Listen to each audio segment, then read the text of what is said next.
હરિરાય મહાપ્રભુજી કી 94મી સાખી.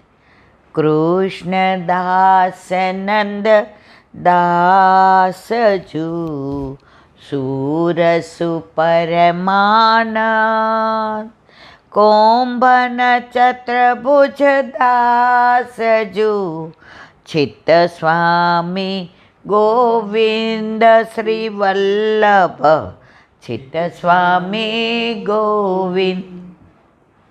આપણે કૃષ્ણદાસનું જોયું, નંદદાસજીનું જોયું, સુરદાસજીનું જોયું. હવે પરમાનંદદાસજી જે વલ્લભના સેવકને અષ્ટસખા.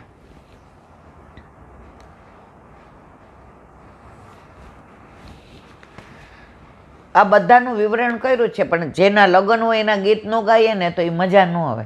એટલે થોડું તો આપણે પરમાનંદ સ્વામી હતા, એવા સરસ કીર્તન કરે અને એને કેટલાય સેવકો બનાવ્યા હતા.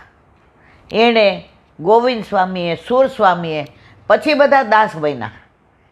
પરમાનંદ સ્વામી પછી પરમાનંદ દાસ બન્યા, ગોવિંદ સ્વામી પછી ગોવિંદ દાસ બન્યા, સુર સ્વામી પછી સુરદાસ બન્યા. એટલા સરસ કીર્તન કરે એની નામના. એના કીર્તન માટે લોકો તલસે અને દ્રવ્ય એટલું મળે. હવે એકવાર કાશીમાં, પ્રયાગમાં 11 કીર્તન કરતા. હવે વલ્લભનો જે જળ ઘર્યો હતો દેવા કપ, એને બધા વખાણ કરે. એને એમ થાય ક્યારે આના કીર્તન સાંભળું, પણ જાઓ સેવા છોડીને તો વલ્લભ ખીજે. તો 11 બધી સેવા પહોંચી લીધી ને વલ્લભ સૈયા મંદિર બાજુ પધાર્યા. દોડીને આવ્યા ગંગા કિનારે. નાવ તો હતી નહીં, કૂદ્યા અને આવીને આ કીર્તન સાંભળ્યા, ડોલે. અને એની ગોદમાં નવનીત પ્રિયાજી તાલીઓ પાડે, વાહ વાહ વાહ વાહ વાહ વાહ. આ દર્શન પરમાનંદદાસજીને થયા. નવનીત પ્રિયાજી તાલી પાડે, બધું તુચ્છ લાગવા માંડ્યું. હવે એ તો તન્મય થઈ ગયા કીર્તનમાં. અને દેવા કપૂર ટાઈમ થયો એટલે ભાગ્યા. હવે કીર્તનમાંથી આંખ ઉગાડીને જોયું તો દેવા કપૂર વયા ગયા. બાજુવાળાને પૂછ્યું આ કોણ હતું, ક્યાંથી આવ્યા હતા, ક્યાં ગયા? એ કહે તો અડેલ રહે છે, એ તો વલ્લભના સેવક છે. એ કે કોણ વલ્લભ? બધા સમાચાર મળ્યા, વિવરણ નથી કરતી બધાનું. પહોંચી ગયા. દેવા કપૂર એ કે કહેતા નહીં, હું કાલ આવ્યો તો, ચૂપ રહેજો. દંડવત કર્યા. પરમાનંદ સ્વામી તમે આવ્યા, હું તમારી રાહ જોતો તો. અરે મને ઓળખે છે, મને નામ ખબર છે. ઓલો જલ કર્યો કે તારું સ્વરૂપે ખબર છે. જાઓ સ્નાન કરી આવો. સ્નાન કરી આવ્યા ને બ્રહ્મ સંબંધ દીધું કે બાળલીલા ગાવ. એ કે મને એ ખબર નથી, મને ખાલી ગાવાની ખબર પડે, બાળલીલા હું કહેવાય નથી ખબર. તો વલ્લભે દસમ સ્કંદની અનુક્રમણિકા સંભળાવી. દસમ સ્કંદમાં બધી બાળલીલા ઠાકોરજીની. વલ્લભે 2 જ જણને અનુક્રમણે દસમ સ્કંદની, સુરદાસ અને પરમાનંદદાસ છે. અને પછી તો જે બાળલીલાના કીર્તન. હવે રોજ એવું થાય વ્રજમાં લઈ જાય સારું. વલ્લભ કે તાપ થાય ને પછી લઈ જાઓ. એકવાર સવારે કીધું હાલો વ્રજમાં આવવાનું જ. અરે બાપા રૂવાટા ખડા થઈ ગયા. રસ્તામાં કનોજ આવ્યું. એ પ્રસંગ મેં હમણાં કીધો તો એટલે નથી કહેતી. હરી તેરે લીલા કી સુધી આવે.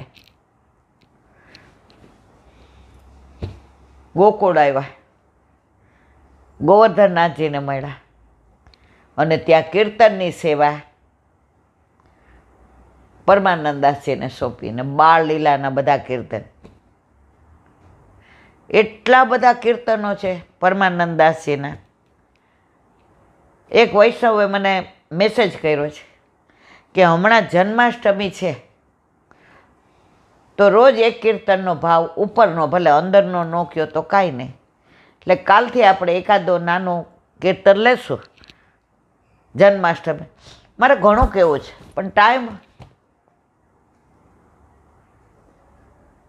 તો કાલથી આપણે પ્રયત્ન કરશું કે એક કીર્તન નાનું લઈએ અને એનો ભાવ કહીએ. તો એવા પરમાનંદ દાસજી, એમણે જે લીલાના દર્શન કર્યા એ કીર્તન ગાયા. ઘણા બધા પ્રસંગો એ વિવરણ બધું કરેલું છે, એટલે હવે અહીંયા એ વિવરણ કરતી નથી. પરમાનંદ દાસજીને જે લીલાની અનુભૂતિ થતી હતી એ પછી અંદર તન્મય થઈ જતા હતા, દેહાનુભાન ભૂલી જતા હતા. કારણ સારસ્વત કલ્પના પ્રભુના લીલાના સખા હતા, જેવું તેવા નહોતા. હમણાં હોલમાં એક વૈષ્ણવ મને કહેતા હતા, એ કે બેન આપણે સારસ્વત કલ્પમાં કીડી મકોડા તો હશું જ, નહીંતર એ કે આપણને આવો પ્રેમ ઠાકોરજી કરે. વ્રજમાં તો કીડી મકોડાનો ઉદ્ધાર છે.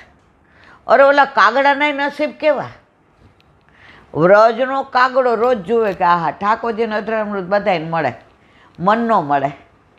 ઠાકોરજી તો અંતર્યામી, નંદ બાવાને ડેલીએ બેઠા બેઠા રોટી ને માખણ. ઠાકોરજી આ કાગડા માટે જ આ લીલા કરી હતી. કાગડો કેવો આજ મેળ પડી ગયો. ઠાકોરજી આમ એક બટકું કરીને અડધું હાથમાં હતું ને, કાગડો લઈને ખેંચીને વયો ગયો. કાગ તેરે ભાગ કી કહા કહું કહાની. શ્યામ સુંદરના હાથમાંથી રોટી લઈને ભાગે તો કાગડાનોય ઉદ્ધાર છે. તો આપણે બધા ક્યાંક ત્યાં કીડી મકોડા તો હશું જ. એટલે આપણે લીલામાં જે દોષ કર્યા અને અહીં આવ્યા છીએ.